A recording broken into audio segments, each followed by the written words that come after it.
श्री कृष्ण ने अर्जुन को गुरु बनकर डांटते हुए कहा, तुम विद्वान की तरह बात करते हो, लेकिन जो विद्वान होता है वह जानता है कि शरीर और आत्मा क्या होती है। इस शरीर का जन्म होता है और जिसका जन्म हुआ है उसका अंत होना निश्चित है, लेकिन आत्मा कभी नहीं मरती, अर्थात आत्मा अमर है। शरीर बाल्यावस्था से तरुणावस्था और फिर वृद्धावस्था में निरंतर अग्रसर होता रहता है और उसी प्रकार मृत्यु होने पर आत्मा दूसरे शरीर में चली जाती है।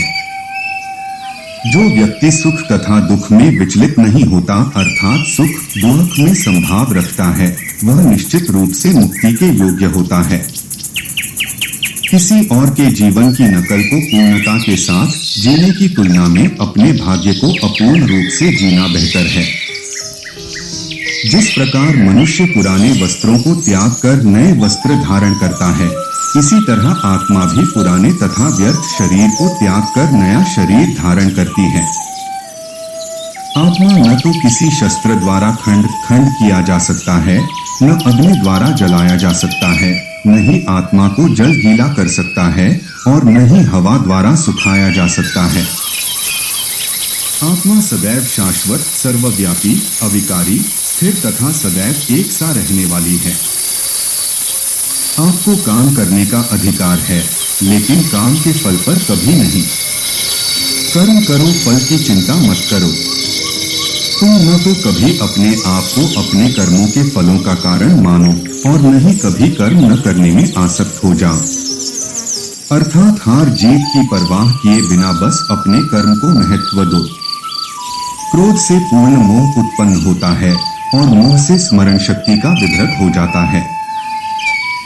जब स्मरण शक्ति भ्रमित हो जाती है तो बुद्धि नष्ट हो जाती है और बुद्धि नष्ट होने पर मनुष्य भव कूप में पुनः गिर जाता है। अपने सभी कार्यों को भगवान पर केंद्रित मन के साथ करें, आसक्ति का त्याग करें और सफलता और असफलता को एक समान नजर से देखें। अध्यात्म का अर्थ है संभार। तुम गुरु के पास जाकर सत्य को जानने का प्रयास करो, उनसे जिज्ञासापूर्ण होकर विनती करो और उनकी सेवा करो।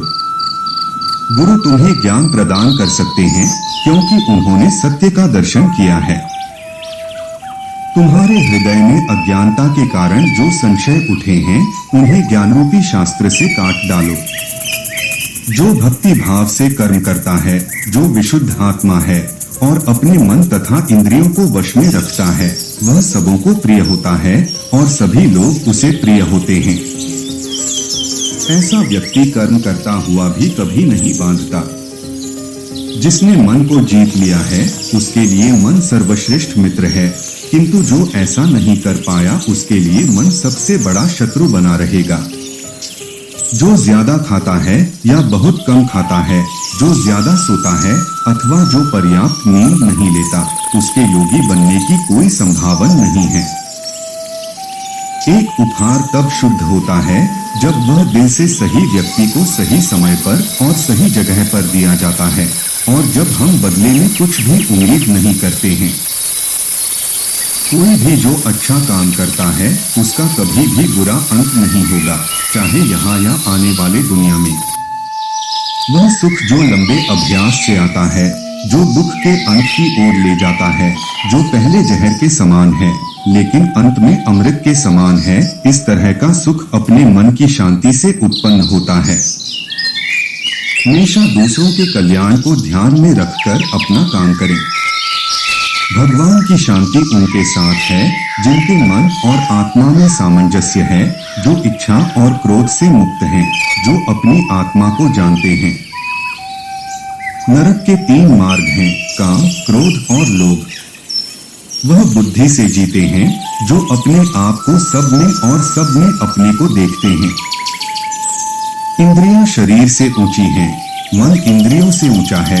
मन के ऊपर बुद्धि है और बुद्धि के ऊपर आत्मा है।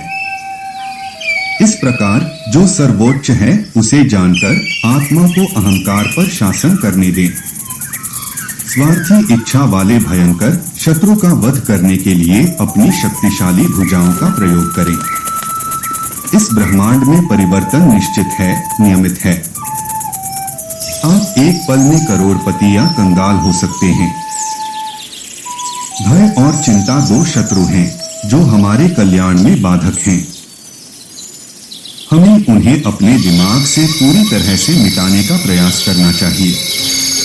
तुम खाली हाथ आए हो और खाली हाथ चले जाओगे। मनुष्य अपने विश्वास से बनता है।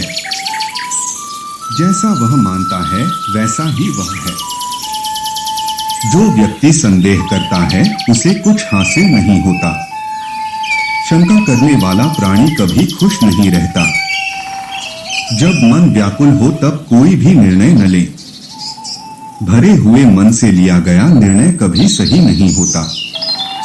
यदि आपका आपके मन पर नियंत्रण नहीं है तो आपका मन आपके दुश्मन के समान है। मन बहुत चंचल होता है। इसे वश में रखना मुश्किल है पर असंभव नहीं। अभ्यास से इसे वश में किया जा सकता है। जिसका जन्म हुआ है उसकी मृत्यु निश्चित है, इसलिए जो हुआ है उसका शोक व्यर्थ है। 21 आप भविष्य को नहीं जानते, इसलिए आपने वाले कल की चिंता में आज दुखी मत होना। आप केवल भविष्य का स्वागत कर सकते हैं और इसको संवारने के लिए आज कर्म कर सकते हैं। आपके अधिकार में सिर्फ कर्म करना है, इसलिए कर्म करें, फल की चिंता न करें। जब कोई भी कर्म करने में आपको फल की चिंता नहीं रहती तो वो आपको जकड़ता नहीं है। जो हो रहा है वो अच्छा हो रहा है, जो होगा वो भी अच्छा होगा, इसलिए व्यर्थ चिंता मत करो। आज जो आपका है वो कल किसी और का होगा और परसों किसी और का, इसलिए व्यर्थ चिंता मत करो। आत्मा अमर है, शरीर तो सिर्फ मिट्टी है। आत्मा न पैदा होती है न मरती है। चाहे इस काल में या फिर आने वाले काल में कोई भी ऐसा व्यक्ति नहीं है जिसने अच्छे कर्म किए हों और उसका अंत बुरा हुआ हो। जब इंसान की जरूरत बदल जाती है तो उसके बात करने का तरीका भी बदल जाता है। अहंकार सर्वनाश की ओर ले जाता है। समय सबसे बलवान है। तुम इस धरती पर मेहमान हो, मालिक नहीं, इसलिए अहंकार छोड़ दो। मैं सभी प्राणियों का समान रूप से देखता हूं। न मुझे कोई कम प्रिय है न अधिक, लेकिन जो मेरी प्रेम पूर्वक आराधना करते हैं वो मुझ में निहित हैं और मैं उनके जीवन में आता हूं। अपने आत्मज्ञान की तलवार से अपने हृदय के अज्ञान संदेश को काटकर फेंक दो। उठो, अनुशासित रहो। यदि आप धर्म करोगे तो आपको ईश्वर से मांगना पड़ेगा, लेकिन यदि आप कर्म करोगे तो ईश्वर को आपको देना पड़ेगा। जिस प्रकार सूर्य उगते ही अंधकार मिट जाता है, उसी प्रकार सही ज्ञान की प्राप्ति से अज्ञान का अंत हो जाता है और सभी वस्तुएं अपने वास्तविक रूप में दिखने लगती हैं। जो व्यक्ति कर्म तो करता है परंतु वह स्वार्थ प्रेरित होकर फल की चिंता करता है, ऐसा व्यक्ति दुखी और बेचैन रहता है, क्योंकि उसे सिर्फ इस बात की चिंता रहती है कि फल क्या मिलेगा। उससे मत डरो जो वास्तविक नहीं है, न कभी था और न कभी होगा। जो वास्तविक है वो हमेशा रहेगा, उसे नष्ट नहीं किया जा सकता। लोग आपके अपमान के बारे में हमेशा बात करेंगे। सम्मानित व्यक्ति के लिए अपमान मृत्यु से भी बढ़कर है। बोलने से पहले सोचें कि आप क्या बोल रहे हैं। कुछ भी कहने से पहले अपने विचारों को एकत्र करने के लिए कुछ क्षण निकालें और स्थिति में शामिल अन्य लोगों को भी ऐसा करने की अनुमति दें। जब भी आपको गुस्सा आने लगे तो कुछ भी बोलने से पहले बार गहरी गहरी सांस लेना शुरू करें। कुछ अच्छी सीनरी या फोटोज देखें, गाना सुनें, योगा करें या फिर कुछ अच्छा पढ़ने लग जाएं। जब आपको लगता है कि गुस्सा आ रहा है तो उस स्थान से हट जाएं और किसी शांत जगह बैठ जाएं और एक एक गिलास पानी पिएं। शारीरिक गतिविधि तनाव को कम करने में मदद कर सकती है।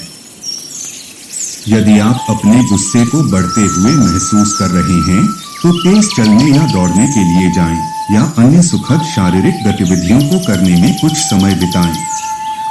गुस्सा आने पर किसी ऐसे व्यक्ति से बात करें जो ठंडे दिमाग का हो और आपको उससे बात करके अच्छा लगता हो।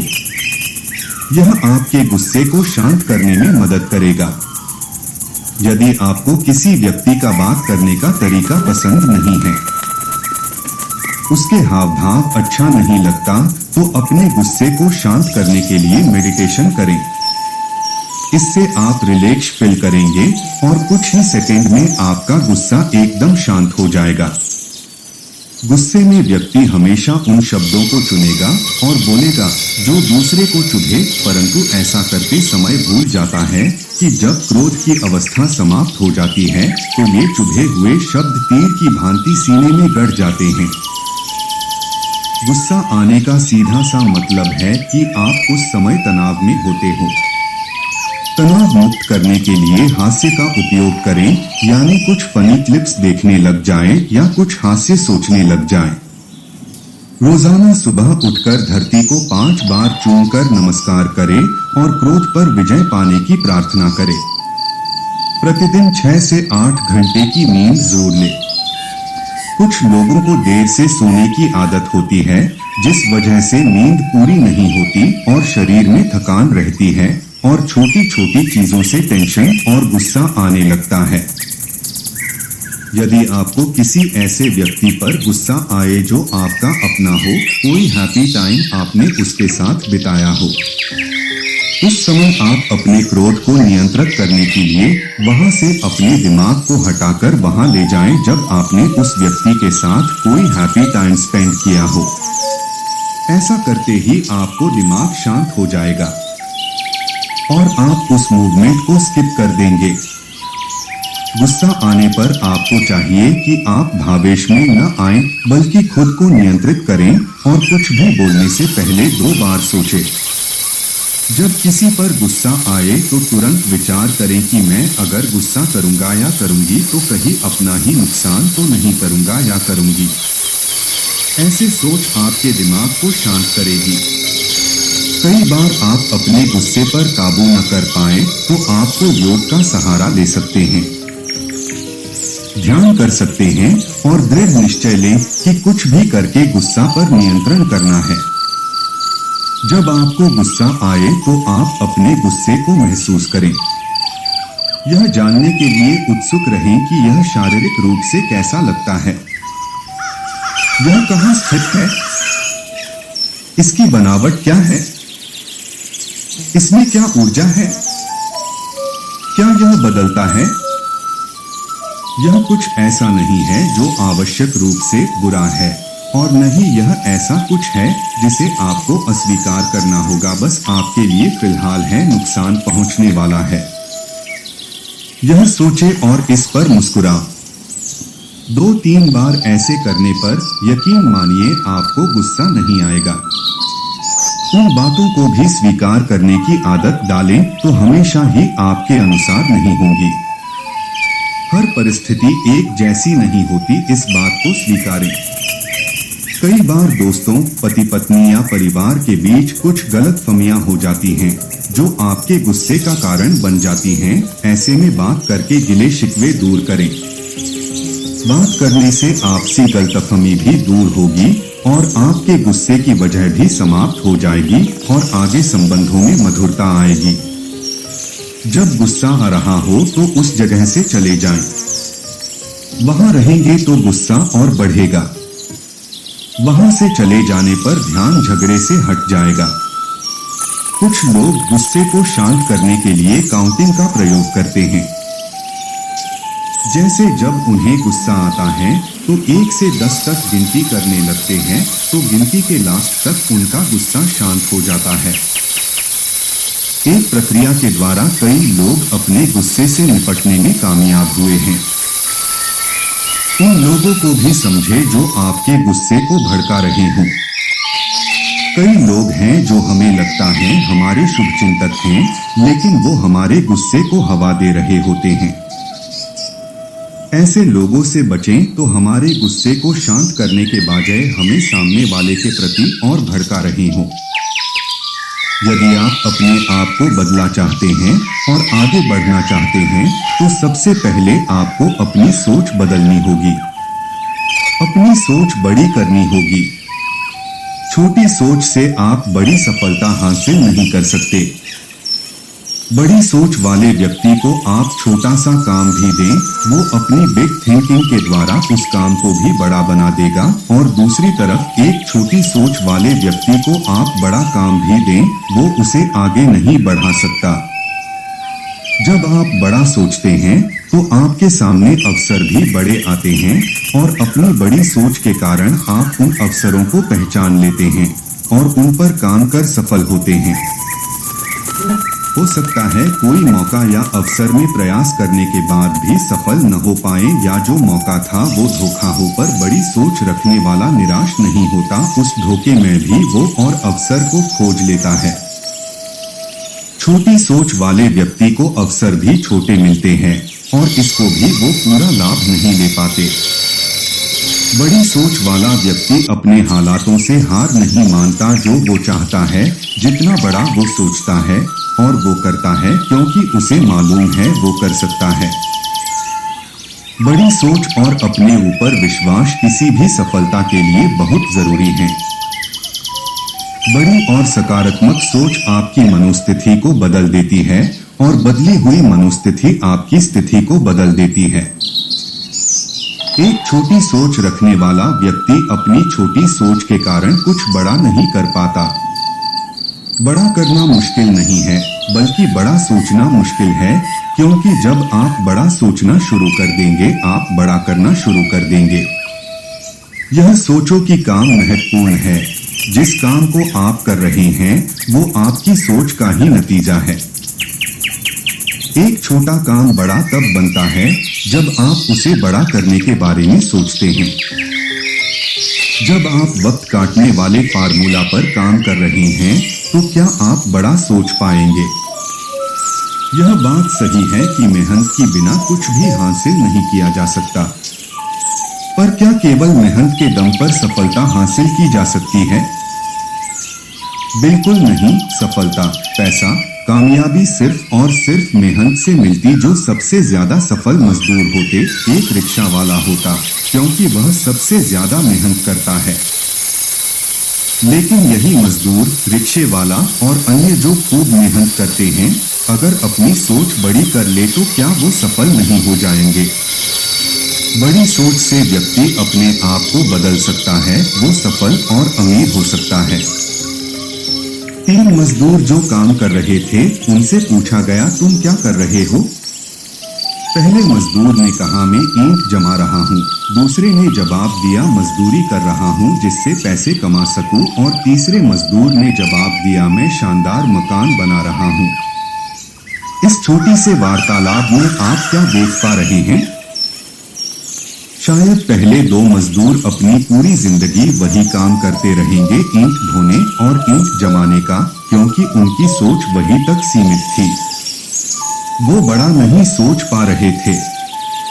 परंतु तीसरा मजदूर जिसने कहा वो एक शानदार घर बना रहा है, वो हमेशा ईंट नहीं उठता रहा होगा। भले ही 2 व्यक्तियों की शिक्षा, माहौल, परिवार समान हो, परंतु उनकी सोच में अंतर होता है। भले ही एक व्यक्ति उच्च शिक्षा और अच्छे माहौल से हो, परंतु उसकी सोच छोटी है तो वो सफल नहीं हो सकता। और भले भी एक व्यक्ति अच्छी शिक्षा हासिल न कर पाया हो और उसे माहौल भी अच्छा न मिला हो, पर अपने बड़ी सोच के कारण वो एक बड़ी सफलता हासिल कर लेता है।